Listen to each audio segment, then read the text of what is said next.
So, I want to ask a question. Anyway, the title is there, but let's go with question. So, what is life?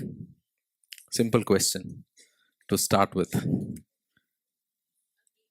A game, a nice one. Anyone else? What is life? Journey. Anything else? Journey of? It's a journey. Okay. So, right, let's see. So, there are different people who have defined life. I don't want to read all of them, but life has no design, no purpose, no evil, no good. That's an atheistic philosophy. Scientist says that it's just a random shaking of atoms. And many of you went with life is about journey, experience. Life is short, enjoy it. I got a quote, I live my life a quarter mile at a time, if someone can guess that. So the various way to define life. So, but how does Bible define life? Anyone? God is life. Simple answer. He put entire Bible in one word. Anyway, anyone else on how does Bible define life? Battle from beginning till the end. Oh, good. It could be. Gift. Life is a gift. The Bible says that. Yeah. So we'll look at that question. So that question is actually answered in Hebrews chapter 12, verse 1. I think I have it. Okay, there it is. Therefore, since we are surrounded by such a great cloud of witness, let us throw off everything that hinders and the sin that so easily entangles at us. Run with perseverance the race marked out for us. So Bible defines life as a race. I mean, some of us do define that way, but Bible does it. It doesn't talk about as drama. It didn't talk about gift. I'm not sure. Maybe it talked about it as gift. But here in this verse, it talks about it as a race. Now, what race is this? Now, I have friends here who run the race. I mean, who run all the time. 10 kilometers, 20 kilometers. They run. They are excited, I think, about this sermon. We are talking about race. We ran yesterday. Some played cricket yesterday. So, all of that is there today in the church. So, but what race is this talking about? We all know it's not about running. It's not about sprinting. It's not about running 100 meters or 1,000 meters. But what race the Bible is talking about? What race it's talking about in this particular verse? Right? To answer that question, we can start with the first word, which is therefore. So it's talking. So what is therefore here? So we have to go to the previous chapter, chapter 11, because Bible was not written in chapters and verses. It was written in letters and books. So dividing it sometimes confuses us. But here it talks about the race we will talk about. But for that, we have to go with chapter 11, right? So chapter 11 talks about what? First verse. Anyone on first verse? It defines faith. What is faith? Where faith is defined. Now, faith is confidence in what we hope for and assurance of what we do not see. So, faith is defined in verse 1. In fact, I think I covered this in Hindi service. So, faith is not just defined in the verse 1, it's defined in the entire chapter. Okay, because in Bible, faith is not a concept. It's just not a theory. It's not something to define. It's a faith or truth in Bible is always personal.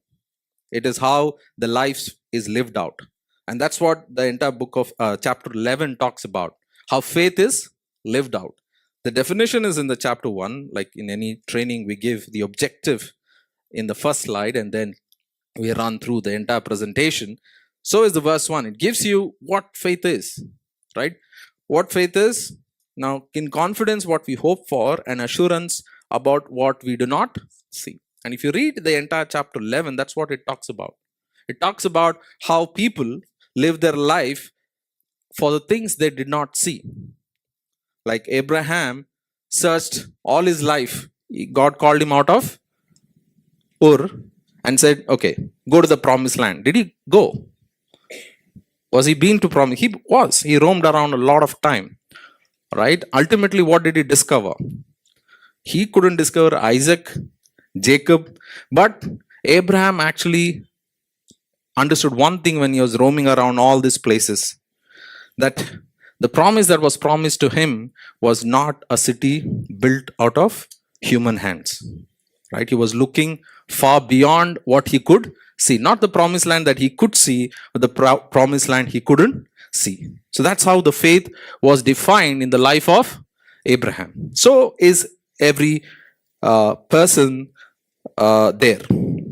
So this race that we are talking about this morning is a race of faith, at least that we can come to, right? Because this is, in fact, the conclusion of chapter 11 is not found in 11, it's found in 12, this verse. That's why it says, therefore. After showing you all their life, it says, therefore, since we are surrounded by the great cloud of witnesses, let us run this race. As they ran, as they lived their life, that becomes a witness for us to run our race, right? That's how the life is divine. So it is not a race of what we dream about, right? Because we are always in a race, right? In some way we are in a race to build a career. Some of the brothers are there who are in the race to build businesses, race to build ambitions. Some people race to fulfill their passion. I want to travel the world. I want to see things, which is good. But we have to ask, what is this race? It's an important question. Why? Why it's an important question? Because you may be running. You may be running, like if it's an Olympic, you may be running. What is the point if you're not running in the stadium? What is the point? You're still running at your home. You may be good, but you're in the wrong place. You're in the wrong race, right? We all have a race, as it says, we all live through a rat race, right? But as someone said, what is the point of winning the rat race? Because if you win, you're still a rat, right? So there's no point of running there. So it's an important question for us to ask, what race are we in? Now, how do we define a race? How do we define that? What race am I running in? How do we know? Anybody, how do you know what race you're running? Basic idea is, what are you striving for? What are you struggling? What are you constantly thinking about? That is the race you're running. What is pushing you? What are we trying to do on a daily basis? Is the race we are running. Isn't it? Even in fact, Paul defined this in Philippians 3:13 and 14. But one thing I do, forgetting what is behind and straining towards what is ahead, I press on towards the goal to win prize for which God has called me heavenwards in Christ Jesus. So Paul was sure about his race, because that's what he was striving for, right? We don't have to fool ourselves in believing we are running the race of faith, but we're probably running somewhere else, running for our career. It happens. Even for me, it's a struggle. Every day we are bombarded with challenges and we forget what race we are in. We probably go back to the rat race. It's very easy to turn back to the rat race, because that's our struggle. Sometimes we can't look beyond tomorrow, right? Some people come and say, 3 months from now, what are you doing? I'm saying 2 weeks from now, and let me think. Okay. So that's the life that sometimes we live. In Bangalore, it's typical, right? We can't see 3 cars ahead what is happening, right? Forget about 1 year in our life. We can't just peek. And today morning also, I was driving on the highway. There was some jam. I said, okay, this is it. This is where I'm going to start praying now. Thankfully, it uh, passed away and I wasn't stuck. So that's the race we live in, day in and day out. So the race that God has called us is the race of faith. Now, where do we run this race? We don't run it in a vacuum. We think back at home, we are alone, especially those who work from home. We don't even have colleagues. Our people that we speak is a blank screen, right? So that's our day to day job. We don't know what we are doing because we are in this small room trying to do something. But that's not the race that God has called. What has God called? The race that God has called us to run is in the cloud of witnesses. Now, we talked about who these witnesses are, right? These are the people that are talked in the chapter 11. In some interpretation says your cloud is your grandma, your grandfather who's gone and they're watching you. Now, that's not, that happens if you read only verse 12. But if you read chapter 12, verse 1, but if you read chapter 11 and come, you will not be in that confusion. It's not your grandma or grandpa. It's these people who lived that race. So the cloud of witness, it's a key term here. It could be that the writer of Hebrew was imagining an actual race in those times in a Roman Colosseum, like the one in the image, that they're all running. It's a big event and everybody's cheering for the runner to run. It's a good help, people are cheering. Otherwise, you're playing alone. I mean, it's good, but you don't get that push. Have you seen the difference between playing in a home pitch and an outside pitch, whatever you call it? You don't know. I had that experience. Back when I was at hometown, we came to play basketball in Bangalore. And we were underdogs. I mean, of course, we never won it. In fact, it was so bad, we couldn't tell our original score back in school. That's how badly we were beaten. But we went to the school. It's still there in MG Road. We played. And everyone was playing each other. When we were launched, we were given the Bangalore team, the toughest team. And it was their own school. And the principal gave school holiday in terms they can come and watch. So we are shooting the ball and the entire school is sitting in front of us. And they're booing us. There's no way we could shoot the ball. Even we were good in the practice session, but when it came to the original game, we were gone. We were defeated. I mean, people were taller than us. We were all, you can see my height, they were all 6. They were dunking on top of us and all of that. But then that was the challenge or the help what the crowd can give, right? Cheering you on. So we should first imagine that we are not alone when we run this. There's a crowd. But this is a special crowd. This is not a passive crowd. This is not a crowd just meant to cheer us on. That's why the second image, if you can, it's the image of a courtroom, right? Why a courtroom is these witnesses. They're called witnesses and not spectators. The word used there is witness and not spectators or cheerleaders. Why they use the witnesses? Each one of these witnesses, if you read, they're witnessing about a life of faith. Like in a courtroom, a witness comes in, testifies his life. That's what the chapter 11. Imagine it's a courtroom. Each person coming in, Abel is coming in and testifying his faith. Then Enoch comes in. He testifies his faith saying, without faith, we can't please God. You go back and read the chapter. Everybody, Abraham comes. He testifies about his faith. So it is a testimony of these that should cause us to run this race. Right? Observing them, reading the life story, it has caused us to run the race. Right? So that's the race that God has called us to run, a race in a cloud of witnesses. And so how do we run this race? Right? Again, we have to go to the runners. Why? The runners among us will tell us that it is not easy to run the race with jeans on, right? With your bags on, right? Not in formals. Ask them. They will tell you how to run the race. If you go in the morning when they're running, you'll see them in shorts and shirts. Why? Because it's tough to run with a heavy baggage. That's why, how do we run the race? We run the race through, the verse says, sorry, there is a back button on this. Okay. How do we run the race?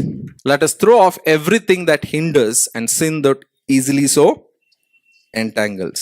Like a good runner, we're asked to throw off everything that, yeah. Now, this is an important question, especially when we go for youth meetings. I've been too many youth meetings that I can keep count on. The same question you'll get from the youths. No, nothing different. Maybe phrases may change, the lingos have changed, but the same question. Can we do this? Can we do that? Is it good? Is this bad? They want to know where to stand. It's like the cat on the wall. If I fall here, will I go away? If I jump here, am I good? So that's the question, basic question in any youth meeting you will get. The problem is, we think we just have to get rid of sin. The Bible actually doesn't talk about that. It talks about everything that hinders. It could be good thing that hinders to run this race, right? Having a water bottle on you when you're running is a good thing, but on a 100-meter dash, you don't want to carry that, right? What matters is what is going to help us to run the race. It says anything that hinders, anything that holds us back. It could be many times physical. I'm not physically fit to run, at least not now. Recently, I played after a long time, again, basketball story. I played in another place, and I'm playing. My mind is thinking that I'm doing a fake or a move. My body is not going with it. My body is still there. I thought I'm gone, but body is still there. That's your physical ability, right? Anybody recognize that? No, you're all fit. Good. No, good. You have to. So it could be physical fitness, but it could be also emotional issues. It could be even intelligence. Sometimes intelligence comes in the way. You may think intelligence is good, but it could come in the way, right? So what is coming in our way to run this race? We got to what? Throw it off. And sin, I mean, we don't have to talk about that, right? We know that sin comes. But the problem here is, and the verse very nicely says, that so easily entangles, right? When you want to sin, it is there. Sin is easy. It'll not only be there, it'll also stick to you and run with you, right? And that's why the word entangles is used. So we have to be careful of the sin. And how do we run this race? Any race for that matter is run with the race marked with perseverance. You cannot run. I cannot run today 10 kilometers because I can only persevere 100 meters. After that, somebody has to take me and go. Okay. I cannot persevere that long, right? So you have to run the race with perseverance. Here the challenge comes, right? And I'll address that challenge of perseverance. We'll come back to it. But my interest is in these two factors, and possibly I can only cover one factor. Actually, again, verse division is an issue here. But it says, let us run with perseverance the race marked out for us, fixing our eyes on Jesus. So we'll just take one factor here today. That is a race marked out for us. So what does it mean, that race marked out for us? Now here is a very counter-culture thought, right? This race is not marked out by us. It's marked out for us, right? It's not our ambition, our passion, our desire that causes us to go through our race. It's not even our plan.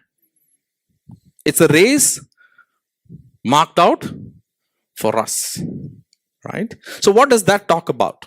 The Bible talks about this in other places, but not in the same words, right? The race marked out for us is what here? It's the call of God. It's the call of Jesus. The race that we run, many times we think that it is our race, that we have defined the race. We define the terms and conditions of this race. But unfortunately, that's not biblical. The race that is marked out for us is the call of God. And we always struggle. Did God really call us? Uh, did I hear the call of God? What is the call of God? Right? It is necessary, and also it points out to be little dangerous. So come with me on the journey of what is call of God. And that's the race that is marked out for us. So I want to take you to this parable Jesus talked about. Let's go to Jesus, what he says. Right? So this is the scenario. I mean, Jesus was actually going on his way to Jerusalem. It was his time. It says in the previous verses, it was time for him to go to Jerusalem for his crucifixion. So he knew he was going. And as he was going, along came a man and said to him. Now, if you read this verse, don't have to read, I'll tell you, we'll go through it. The three people coming to meet Jesus. Three people who want to be the disciple. Now, you could take one of the three person who you are, right? It's very interesting that when you read the Bible, we think we are the good guys. And the Bible people are bad guys. They are foolish. They didn't know how to respond. Now, very interesting. Last time when I was going through a little bit of struggle and pain and worry, and I was thinking like I could be Job. But then suddenly a realization hit me that you're not Job, you're Job's wife. Right? Curse God and die. Now that's easy for us. Right? God, why did this happen to me? Why do you do this to me? That's Job's wife behavior. Next time you answer that question, you know who you are. Right? So in that sense, we look at these three people, three disciples who came to Jesus. The first disciple, what did he say? He says, I will follow you wherever you go. Jesus replied, foxes have dens and birds have nests, but the Son of Man has no place to lay his head. First time when you read this entire incident, you'll think, what is Jesus talking about? I don't understand. What is he talking about? See, you should understand Jesus never answers the question. He answers the questioner. He answers the person. You understand how that works? No? I mean, those of you married, you know. You don't answer the question. You answer the questioner, right? The person. So that's what Jesus is doing. So we have to understand why Jesus is responding this way. So first disciple said, follow me. What is wrong in that? He is expressing his desire to follow Jesus. We do that, right? Pastor preaches powerful message. Follow me. Everyone says, follow me. Repeat after me. Repeat after me. Okay. We all do that, right? And worship leader also sings beautifully. He'll say, sing this. We'll sing this. We don't know what we are singing. We'll sing it, right? What is that song? I was troubled once long back with that song, right? I don't look at the hand. I look to you only. Right? What is that song? I don't know. But I was troubled with this song. Really? You don't want blessing? You don't want to look to the Lord? That's not true. I didn't sing that song for some time, but now I sing it anyway. So Jesus says, the guy said, I will follow you, Lord. But why did Jesus answer that? Because Jesus understood that the guy who's saying, I will follow you, have no clue what he's talking about. So in our case, we don't know many times the prayer that we make. That's what the problem with this fellow. He says, I will follow you. Where will he follow? Jesus was on his way to the cross. All the disciples, Peter, James, John, who were next to Jesus only ran away. Where does this fellow count the chance? But the point that Jesus was trying to make, the call to follow Jesus doesn't come from us. It's not our own wishes and desire. However good our intentions are, however good our understanding, he may be genuine. He has seen the Lord and he wants to follow. We may be genuine. Okay, but it is not easy to follow the Lord in our own strength. And I have a very good story for this, and we'll come back to that. Right? So Jesus says, basically, you don't know what you're asking for. Can you really follow? You can only follow Jesus when Jesus says, come and follow me. So the call is important, not our desires and our passions. We have to listen to call of God. Church and the ministry that we are in, I'm scared to come and preach here. That's why only if pastor says, I'll come. If he says you have a choice, I'll say Sandeep. Okay, there's a dual thing. The more you preach and not teach, you're more accountable also. So you have to think through that. So pastor is preaching more.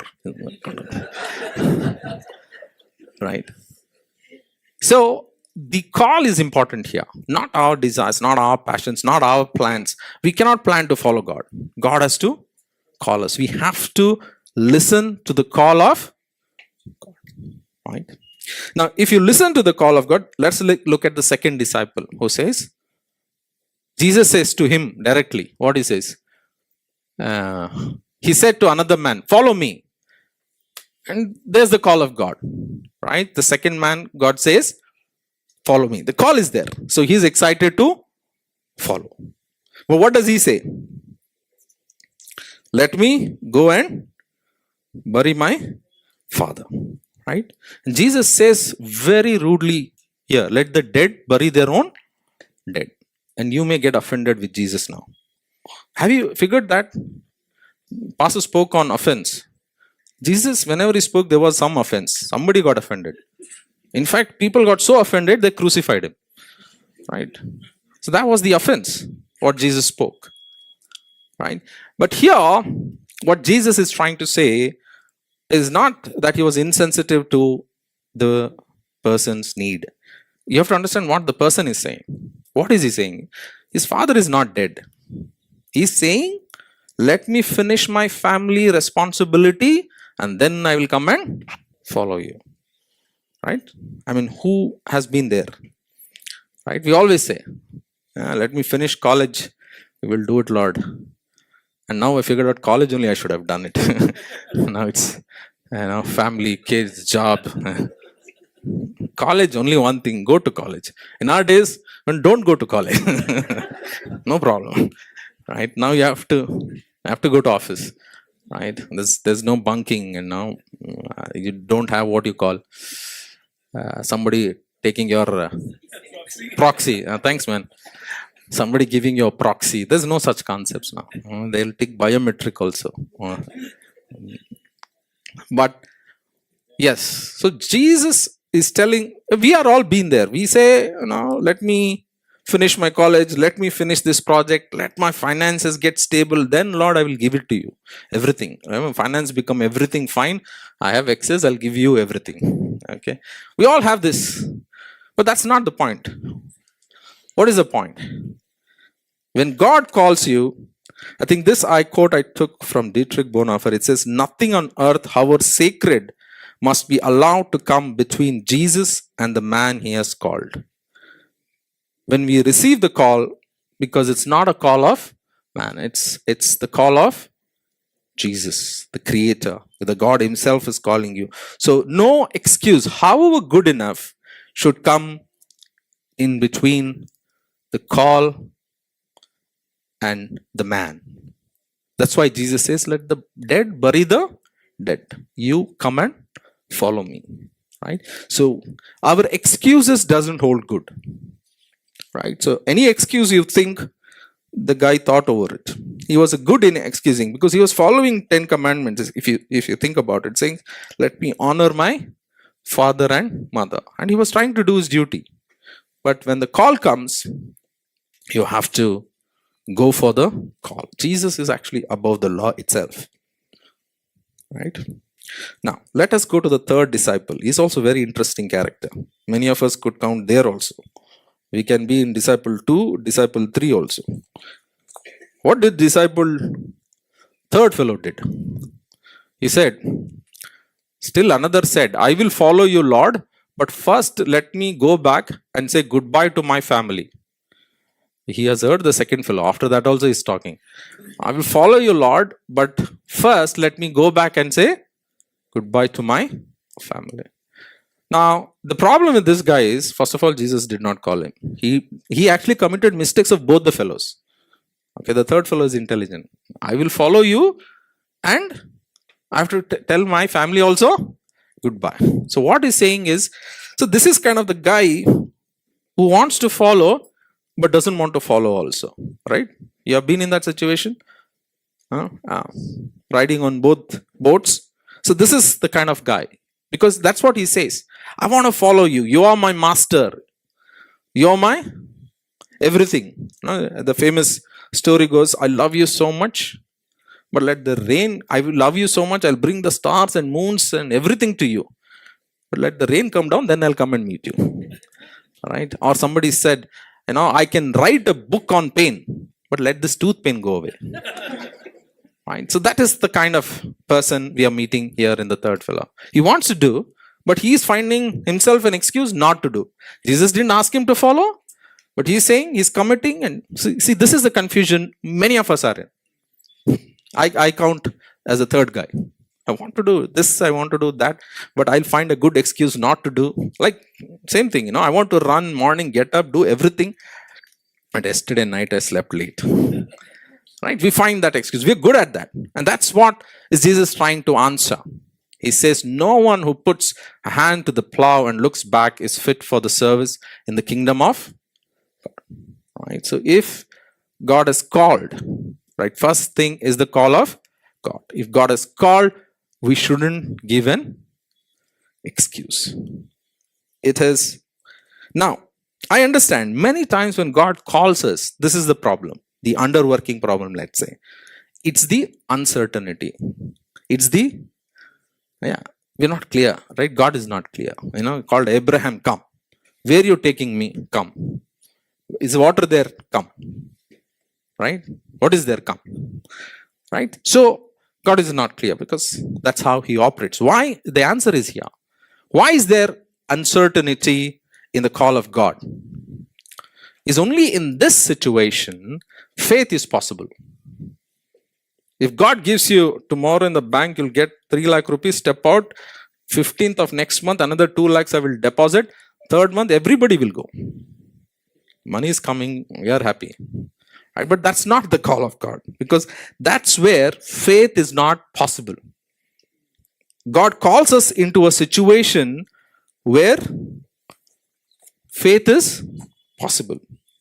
Why is that important? Because faith, as I said earlier, is not an abstract concept. We have to live a life of faith. So we have to be in a place where faith is possible. So when God calls us, we must rise and follow him, however scary it might be to us. We use the phrase leaving our comfort zone. But God is not actually calling us out of comfort zone. He's actually calling us out of the full zone itself. Right? Yeah. When God places the call, he doesn't want you to depend on anything else. He wants to solely depend on his word. That's the life of faith we are called to. I have plan B, plan C, plan D. PF is also there, and anything fails, we can do PF also. But that's not the life God is calling. It's calling a life of faith. And this not necessarily be quitting your job and coming to full-time ministry. It could be anything. It could be small as somebody asked you to pray. So, what if he dies? I pray and he dies. That's not a good rapport to start with. Right? But that's the uncertainty. I mean, I felt that, when I get suddenly this thought and I want to go and share in front of the church. Many of you are standing here, I know. Right? I've been there. Then what do you say? What if everybody laughs at me? Right? There's a small bit of uncertainty. But God, when he calls, there will be uncertainty. You cannot negate this, because that's where faith is possible. So, when you're talking about this, I've got a couple of more minutes. I want to talk about a story where this was caught live in action. Right? Nowadays, we are a fan of something getting caught in live action. This entire thing that we are discussing now, where faith is possible, uncertainty situation, right, is caught live in the Bible. Where? Anybody guesses? No. Right? Abraham. We'll come back to New Testament. We'll talk about Peter walking on water. right? So when we look at this incident, Peter, how many know Peter tried to walk on the water? Okay, we all know, right? There's an image in the Google. Next time you can look. Second person who walked on water after Peter. Google it. You don't know? I've not seen. It's a person who has been chased by a bull. He's running into the water. It's the second person who walked on the water. But Peter was called to walk on the water. And we think this is a foolishness by Peter. What do you call?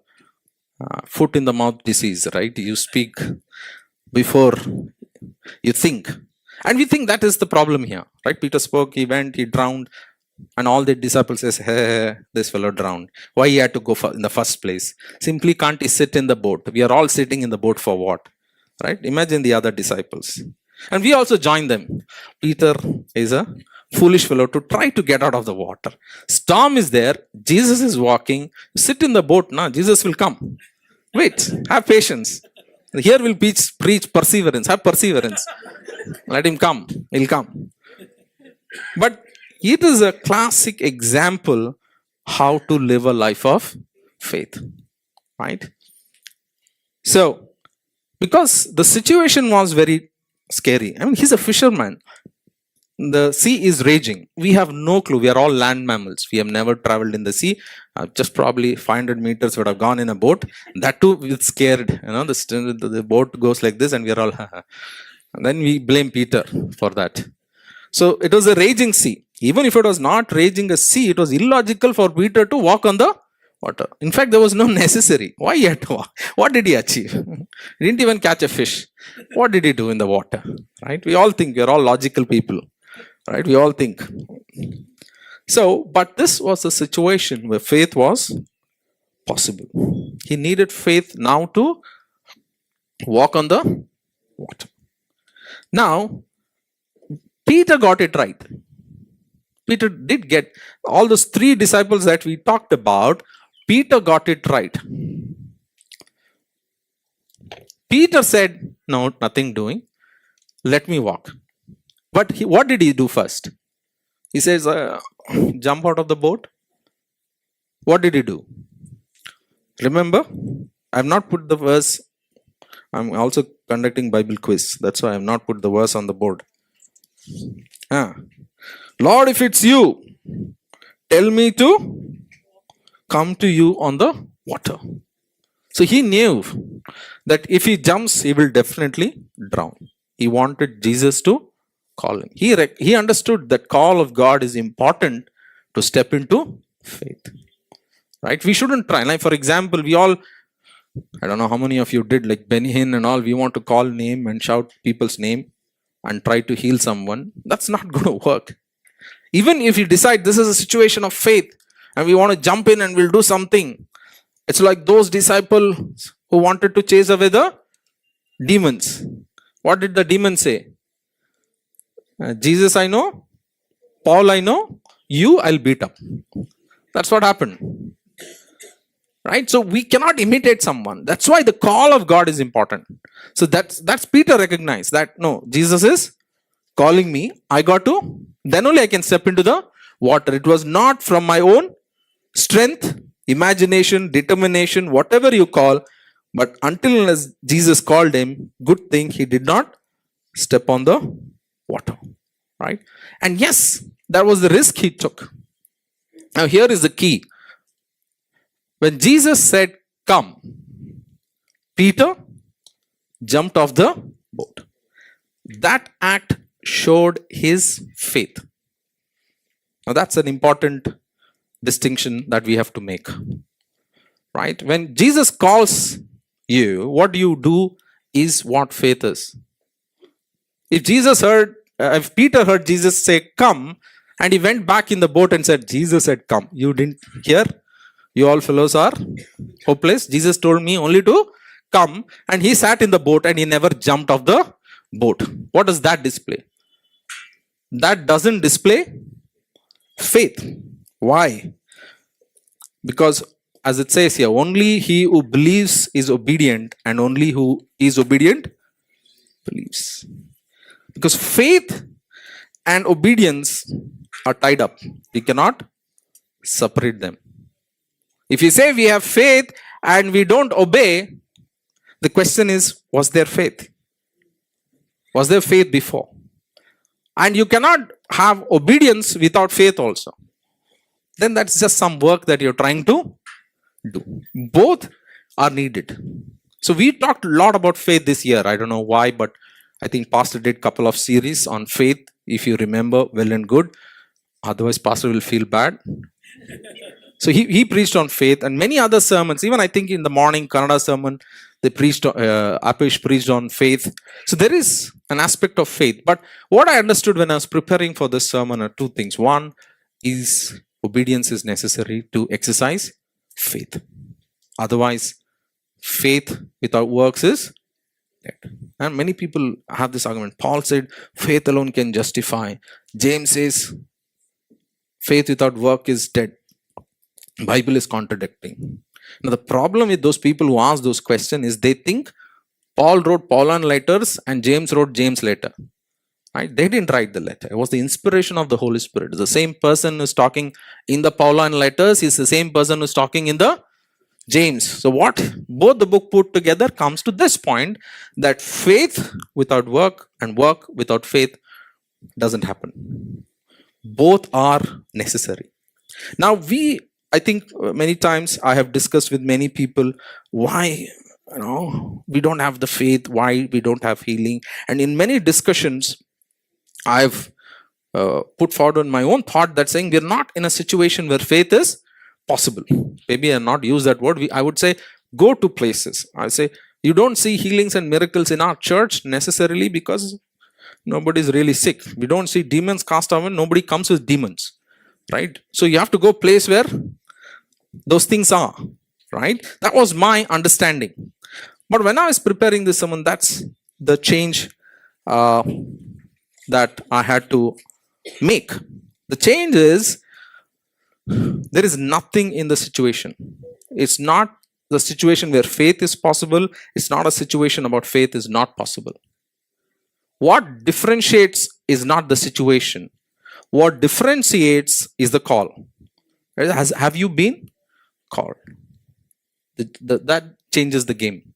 It's not the situation that defines whether faith is possible, but the call of Jesus makes the situation where faith is possible. That's what we see in Peter's life, right? Otherwise, it was just a boat ride, right? The call of Jesus was what made faith possible, because he dare not climb down the ship without the call of Jesus, because the first step will be a disaster, right? That's what I said. First guy you prayed, he didn't survive. Not a good sign, because you went in with your own strength. So when we, even in our church, even in our ministry, we have to listen to the call of God. And I'll give you a simple application, right? Coming to church, as Pastor was talking up to us last week, what? First point. Now don't disappoint him. It was a last week's sermon. Huh? That is second point, solitude. Synagogue, yeah. Gathering, spiritual gathering, right? So when you're coming, it is in the spiritual gathering where faith is possible. If you stay back at home, I have faith, I believe, sit at home, nothing will happen. We have to respond to the call of God. Many times we think, where is the call of God? Come to church. This is where the call of God is. You know where Paul and Barnabas received their call? In the church. They prayed and Holy Spirit told them to set them apart. Holy Spirit had an audible voice then? No. It was one of the preacher or one of the pastor, one of the elder in the church who said, okay, Paul and Barnabas, now you go. Right? So you have to go to a situation where faith is possible. Now, I want to leave you with this. Right? Again, the same statement. Faith is only real when there is obedience. Never without it. And faith only becomes faith in the act of obedience. And even this thing also, let me point out, the first step is the most important. First step, when we hear the call, we have to take the First step. Otherwise, the call will vanish in the air. It won't materialize. Right? We receive prophecy, it will vanish in the air because we did not take the first. Many times we think why prophecy is not getting fulfilled. The question is only this much. Why didn't you take the first step? Where is the first step? The prophecies will not fulfill automatically. You got to take the first step. And here is the crux of the matter. This first step is humanly possible. You don't need anybody to any spiritual nourishment or anything. And Peter knew this. You know, why did Peter step off the boat when he got the call? Because he had done that earlier. When Jesus called him to leave his nets and follow him, he did. Right? And so Peter cannot have the salvation by himself. We understand that he cannot do. But what he could do is leave the nets. So whenever God calls us, the first step is humanly possible. As you know, Pastor also says, God will not call us into something that we cannot do. So the first step is the most important. The first step is in our capacity. It is in our free will if to do this, to get out of the ship and go to a place where faith is possible, right? So this is the race that Christ has marked out for us. And where we are at the first step, right? Next time if I come, I'll tell you the second step. Now, the verse is very simple. We not only take the first step because we hear the call of God, the entire race itself, we got to fix our eyes on Jesus. Why? He's the pioneer of our faith. That means he's the trailblazer who went before us and also who is the perfecter of our faith.